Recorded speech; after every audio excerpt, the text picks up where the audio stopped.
An enigmatic empire emerges from deep space, bringing with them unparalleled technology and devastating power. They didn't come to conquer, but to save the galaxy from a terrifying threat. But is their arrival an opportunity or a danger? The truth awaits. Before continuing the story, tell me which city you're watching from. I want to know how far this video has come. Don't forget to like and subscribe to the channel so I can send you exciting stories like this every day. It was known to be impossible to cross the great dark expanse between galaxies, but the humans did it anyway. They arrived in world ships, physics-defying behemoths, the mass and size of planets, roaring onto our galactic shore at blistering speeds, bristling with disturbing weapons and impenetrable shields. Each ship was a technological wonder beyond anything anyone had dreamed possible. Clearly, they were superior in technology and arms to any known species. But would they be a threat or an opportunity? The first to find out were the Valkar, an empire of aggressive isolationists scarred by centuries of war. They did not even consider greeting the humans peacefully when they entered the galaxy through their borders. Perhaps things may have gone differently if they had. Instead, they attacked on sight, and so the humans rolled through their fleet as though it was not even there. Thousands of ships were vaporized instantly. They didn't even slow down. The humans sent out a message. What had happened to the Valkar was unfortunate, but they had been attacked. They came in peace and were here to save the galaxy. Submit peacefully, they pleaded, and you will come to no harm.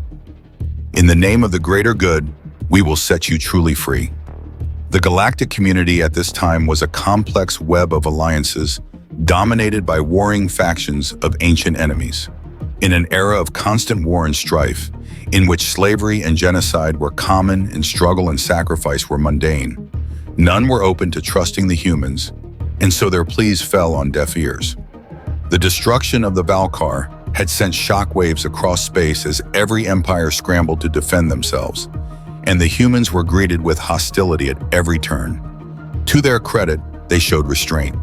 They begged and pleaded with every empire to submit peacefully, but after millennia of war, none could swallow their pride in the face of a fight. Soon their reputation preceded them, and the word human became synonymous with death and destruction. Their titanic world ships had no choice but to descend upon the galaxy like a plague. Seemingly impervious to all weapons, it did not take long for every major homeworld to have a human world ship looming in its orbit like a loaded gun. They promised they were bringing salvation, security, progress, and plenty. But the reality was that within a year, every living being in the galaxy had been forced into servitude. Propaganda flooded all comms, preaching about the greater good. Every being had a part to play if they were to be saved, though from what the humans never said. It was a time of great change. Technology so advanced as to seem occult became commonplace.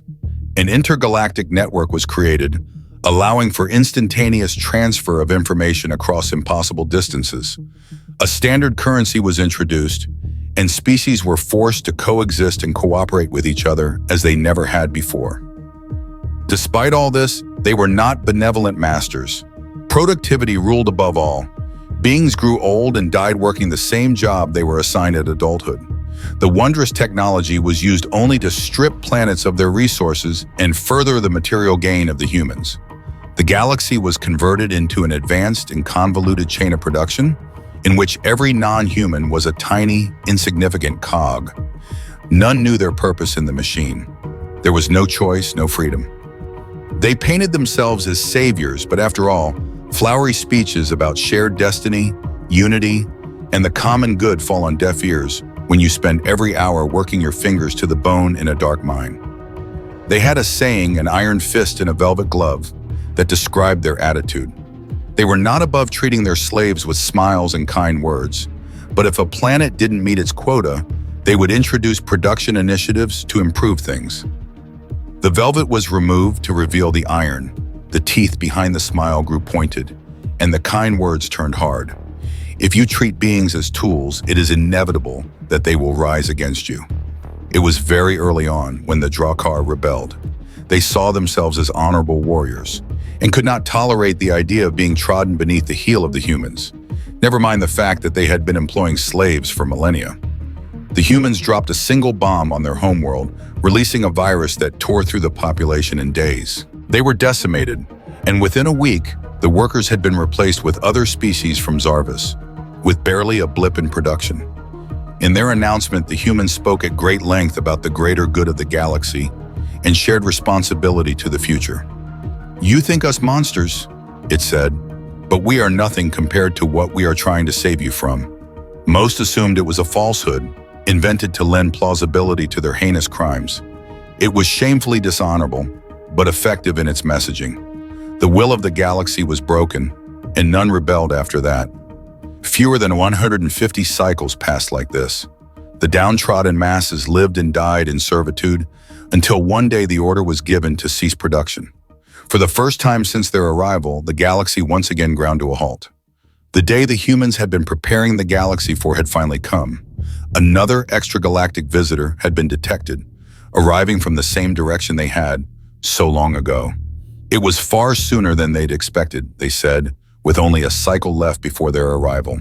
The screen changed, and the beings watching the announcement were united in collective horror. Ships, millions upon millions of them, some many hundreds of times the size of the humans' world ships, were barreling through space towards the galaxy. Sinewy and gray, ridged with spikes and oozing ichor, they appeared shaped from living flesh. The humans referred to them as the Vorgraths, a race of ravenous, mindless monsters, twisted and malformed, endlessly hungry.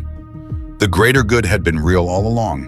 They had been fighting them across the universe for millennia, trying in vain to eradicate them once and for all in a series of desperate last stands.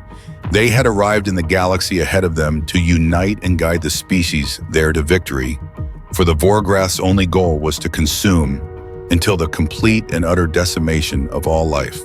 In every previous galaxy they had visited, telling the populace about the Vorgraths had caused such widespread panic that informing them only served to seal them to their fate, ruining their chances at survival. The galaxy's only hope was to bend to the humans' rule, to organize and prepare, entrench itself and fight until the bitter end. Immediately after the announcement, the humans finally revealed what they had been producing with the century of slave labor. Towering humans in powered exoskeletons arrived on every planet with vast caches of weapons, armor, and vehicles. Entire populaces were transported off-world to be trained in space combat. Every being in the galaxy, old enough to fight, was to be trained, armed, and sent into battle against the enemy. The humans were not truly the dictators they had been believed to be. The perceived lies about the greater good had all been genuine. They only regretted that they had not been honest about the Vorgraths sooner, to give them more time to prepare. The galaxy saw a different side to them then. What had previously been seen as aloofness revealed itself as quiet fortitude. The brutality with which they drove the workers was really determination. Everything they had done had come at the expense of the people.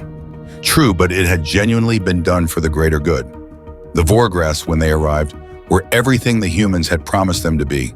Mindless savages, intent only on destruction and consuming every living thing they could find. There was no method to their madness, just sheer weight of numbers. In space, they would launch wave upon wave at the Allied fleets with no regard for themselves. Their ships were impossibly fast and could somehow sense sentient beings. They would aim themselves at enemy spacecraft, ramming them at near light speed before sprouting limbs and tearing through the metal. The world ships and their supporting fleets, now crewed by the former slaves, were in constant combat. Any defeat in space would allow pursuer ships to make planetfall. Once they landed, millions upon millions of drones would throw themselves tirelessly at any living creatures they could find, ripping them to pieces and devouring them in moments. The fighting was brutal. Billions of lives were lost daily as the coalition of species led by the humans fought desperately for their survival. They were few in number, but on land and space, the humans fought like warrior gods, always where the fighting was thickest, never tiring, never wavering. They inspired those around them to fight harder, to never give in, and even sometimes to sacrifice in the name of the greater good. The war went on for decades and at times seemed lost, but the bravery, preparation, logistics, and tactics of the humans snatched victory from the jaws of defeat time and time again. The cost was dear. Trillions of lives were lost to the Vorgrass. But in the end, the galaxy was victorious. It had been a long, bloody, and torturous war, such as had never before been seen. Cities had been leveled, planets thrown out of orbit, and soldiers returning to their homes found them empty or destroyed. Not knowing how to rebuild, they turned to the now beloved humans for help. But they were gone. No fanfare, no celebration. The surviving humans just sailed off into deep space in their world ships, towards the closest galaxy, leaving behind the fruits of the labor of 100 cycles, technology and resources enough to render scarcity impossible for the rest of time. Shortly after they left, a message arrived from the direction the humans had traveled in. It read, "We are sorry. There are others we must help for the greater good. Now you are truly free, even from us. The great war between humans and the terrifying invaders has come to an end, leaving behind destruction and immeasurable loss.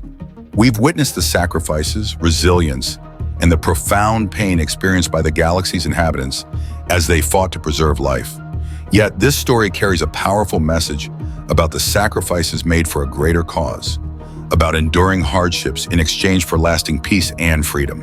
What seemed like cruelty from the humans was, in fact, the salvation of the galaxy from annihilation. If you found this story intriguing and want to hear more similar tales, don't forget to hit that subscribe button on our YouTube channel. Share your thoughts about this story with us, and join us on future adventures where mysteries, challenges, and wonders of the universe are waiting to be explored. Thank you for watching, and we look forward to continuing this journey with you in the next video. See you soon.